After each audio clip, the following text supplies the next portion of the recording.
પહેલો શનિ રવિ પણ હવે પૂરો થઈ ગયો છે. તો વાત કરીએ કે એનું કલેક્શન કેટલે પહોંચ્યું છે. પહેલો શનિ રવિ પૂરો થયો, બુધવારે મૂવી રિલીઝ થઈ હતી. ગણેશ ચતુર્થીના દિવસે મૂવી રિલીઝ થઈ હતી અને એ રજાનો દિવસ હતો તેમ છતાં આપણી ધારણા જે હતી એ પ્રમાણેનું પર્સનલી મારી વાત કરું તો મારી જે ધારણા હતી કે પહેલા દિવસે 1 કરોડ ઉપર આપણો કલેક્શન જોવા મળશે, પણ એ દિવસે 1 કરોડ જેટલું પણ કલેક્શન જોવા ના મળ્યું ગુજરાતીની વાત કરું તો. બાકી જે બંનેનું મળાવીને તો આપણને જે 1.5 કરોડની આસપાસ જે જોવા મળ્યું એ તો દેખાય છે ગુજરાતી અને હિન્દીનું પણ.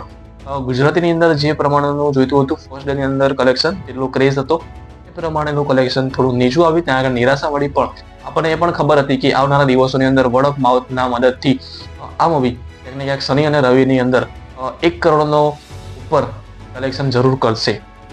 અને હિન્દીની વાત હોય કાં તો ગુજરાતીની વાત હોય, બંનેની અંદર આપણને એવું લાગતું તો હતું જ કે 1 કરોડ તો આ પાર કરી શકશે, કોઈ એક દિવસ તો પાર કરશે જ 1 કરોડનો આંકડો.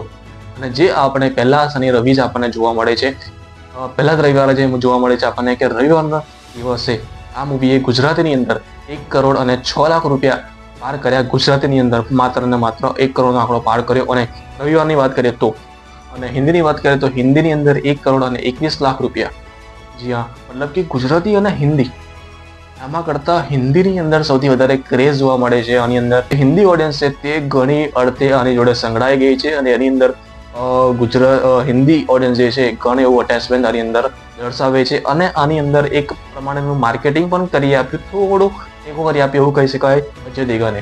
કેમ કે અજય દેવગને એની સ્ટોરીની અંદર મૂક્યું, અજય દેવગને આની ટ્રેલરને મૂક્યું પોતાની સ્ટોરી ઇન્સ્ટાગ્રામ પર, પોતાના સોશિયલ મીડિયા પર, એટલે આને થોડો ટેકો મળ્યો અને આ મૂવી વધારે પ્રમાણમાં આનો ક્રેઝ જાગ્યો. અને જે વર્ડ ઓફ માઉથ હિન્દીની અંદર ચાલે છે અને તે પ્રમાણે આ મૂવી હજુ વધારે સારું કરી શકશે એવું લાગે છે. ગુજરાતીની અંદર 1 કરોડનો આંકડો પાર કર્યો અને હિન્દીની અંદર પણ 1 કરોડનો આંકડો પાર કર્યો, પણ 1 કરોડ અને 21 લાખ મળ્યા હિન્દીની અંદર, જે ગુજરાતીના આંકડા કરતા વધારે છે. 3 કરોડ અને 9 લાખ રૂપિયા ગુજરાતીની અંદર તો 3 કરોડ અને 1 લાખ રૂપિયા હિન્દીની અંદર આનું ટોટલ કલેક્શન થયું છે. એટલે કે ટોટલ હિન્દી અને ગુજરાતીની મિક્સ કરીને બંનેના ભેગા થઈને આની કલેક્શન ગયું છે 7 કરોડની પાર. એ માત્ર 5 દિવસની અંદર, જે જે ગુજરાતી સિનેમાની અંદર સારું એવું કહી શકાય. મતલબ 2025ની સૌથી વધારે કદાચ કમાણી કરનારી મૂવીની અંદર આ સામેલ કહી શકાય કે હવે એ તરફ આગળ વધી રહી છે કે 5 દિવસની અંદર આનું કલેક્શન 7 કરોડ પ્લસ જતું રહ્યું છે. અને નેટ કલેક્શનની વાત કરીએ, બાકી gross collection, world wide gross collection જે છે એ 8 કરોડ અને 25 લાખનું આસપાસ આવ્યું છે. આ 8 કરોડનો આંકડો પાર કરી ચૂકી છે world wide gross collection India wise કહીએ તો.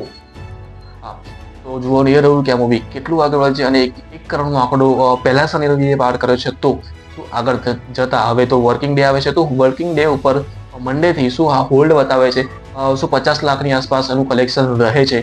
મંડે ટુ ફ્રાઈડેની વાત કરીએ તો શું એનો હોલ્ડ બતાવે છે 50 લાખ કે 60 લાખની આસપાસનો શું ડેલીનો રૂટીન રહે છે કે કેમ.